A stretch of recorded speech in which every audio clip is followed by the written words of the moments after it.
Bonjour tout le monde. Aujourd'hui, nous allons voir le cours des ondes mécaniques progressives. Donc, on commence ce cours par une situation problème. Lorsqu'une pierre tombe sur la surface d'un étang, il provoque des vagues circulaires qui se propagent à la surface de l'eau. Donc, voilà, c'est un exemple concret d'une onde mécanique progressive. Donc, pour bien comprendre ce phénomène, nous allons répondre à trois questions essentielles. La question 1, qu'est-ce que ça veut dire une onde mécanique progressive? La deuxième question, quels sont les différents types donc mécanique progressive. Et la troisième question, quelles sont les caractéristiques des nombres mécaniques progressifs. Pour répondre à ces questions, on passe à l'activité 1 du chapitre 1. Nous allons analyser les trois expériences suivantes. Dans l'expérience 1, lorsqu'on déplace verticalement l'extrémité d'un corps tendu au point S, on remarque que la perturbation se propage le long de la corde tendue, comme vous voyez dans l'image.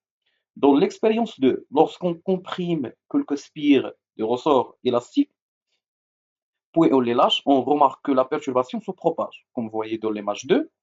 Dans l'expérience 3, lorsqu'on laisse tomber une pierre à la surface de l'eau, on remarque que la perturbation se propage à la surface de l'eau, comme vous voyez dans l'image de l'expérience 3. Donc on passe les questions. Donc la question 1, complète le tableau ci-dessous. Donc déterminer le milieu dans chaque expérience, c'est-à-dire l'expérience A, I2 et 3. Donc voilà. Dans l'expérience A, le milieu, c'est l'accord. Donc, le milieu, c'est l'accord. Donc, l'expérience 2, c'est le ressort. Troisième expérience, c'est la surface de l'eau. Donc, voilà, le milieu de l'expérience A, c'est l'accord. La deuxième expérience, c'est le ressort. Et la troisième expérience, c'est l'eau.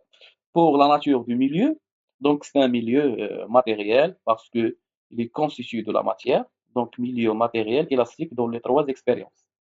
La direction de la propagation. Donc voilà, comme vous voyez dans l'image de l'expérience 1. Donc voilà, la direction, c'est la direction horizontale. Dans la deuxième expérience, c'est la même chose. Donc la direction est horizontale. Et la troisième expérience, c'est la même chose. Donc la direction est horizontale. Donc voilà, la direction de propagation est horizontale. On passe maintenant à la direction de la perturbation. Donc, comme vous voyez dans l'image de l'expérience 1, donc la perturbation est perpendiculaire à la corde. Donc, comme vous voyez, dans la deuxième image, la perturbation est parallèle à la direction du ressort. Dans la troisième expérience, donc la direction de la perturbation est perpendiculaire à la surface de l'eau. Donc voilà. Donc la direction de la perturbation dans l'expérience A perpendiculaire à la corde. La deuxième expérience parallèle à l'axe du ressort. Troisième expérience perpendiculaire à la surface de l'eau. On passe à la deuxième question. La perturbation de l'onde est une compagnie des transports de matière. Donc, pour répondre à cette question, nous allons utiliser une animation. Donc, voilà l'animation.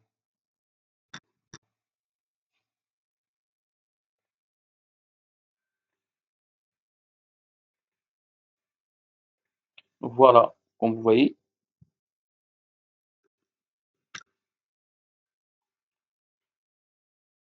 Donc, voilà, observons les deux tâches bleues. Donc, voilà la tâche 1 et la deuxième tâche.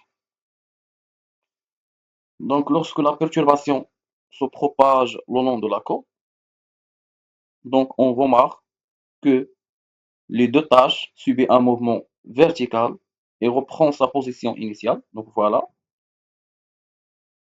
se propage, donc les deux tâches subissent un mouvement vertical et reprend sa position initiale sans être entraînées par la perturbation. Donc voilà la réponse de la question. Donc la réponse de la question tout simplement, la propagation de la perturbation s'effectue sans transport de matière, car chaque point du milieu de propagation subit un mouvement et reprend sa position initiale, sans être entraîné par la perturbation. On passe maintenant à la conclusion, ou bien les définitions. Donc voilà ce que ça veut dire une onde mécanique. Donc, une onde mécanique est le phénomène de propagation, c'est-à-dire propagation, d'une perturbation dans un milieu matériel, soit la corde, soit le ressort, soit la surface d'eau. Donc, ce sont des milieux matériels élastiques, sans transport de matière, mais avec transport d'énergie.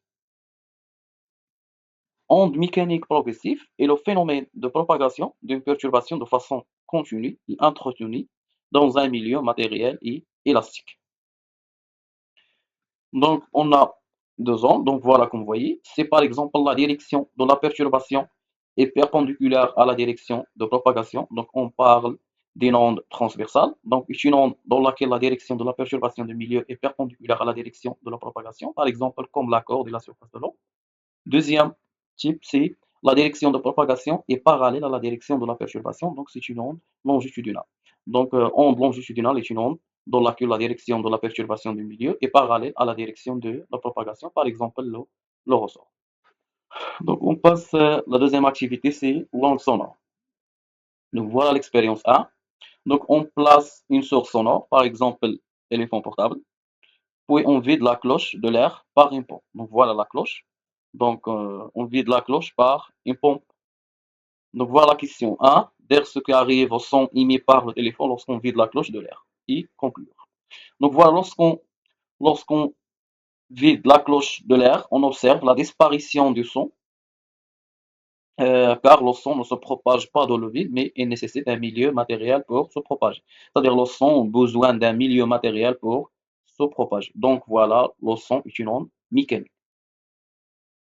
La deuxième expérience, lorsqu'on fonctionne le haut-parleur, on remarque que la flamme de la bougie se déplace horizontalement suivant la direction de propagation de l'onde sonore. Donc, tout simplement, l'onde sonore est une onde transversale ou bien longitudinale, donc c'est une onde longitudinale. Donc, le son est une onde longitudinale car sa direction de propagation est parallèle à la direction de perturbation de haut-parleur. Donc la conclusion, le son est une onde mécanique progressive longitudinale se propage dans les milieux matériels, solides, liquides et gaz, et ne se propage pas dans le vide. Il se propage grâce à une compression et dilatation du milieu de propagation, c'est-à-dire le son a besoin d'un milieu matériel élastique pour se propager. Donc la séance prochaine, on va corriger la série, Inch'Allah.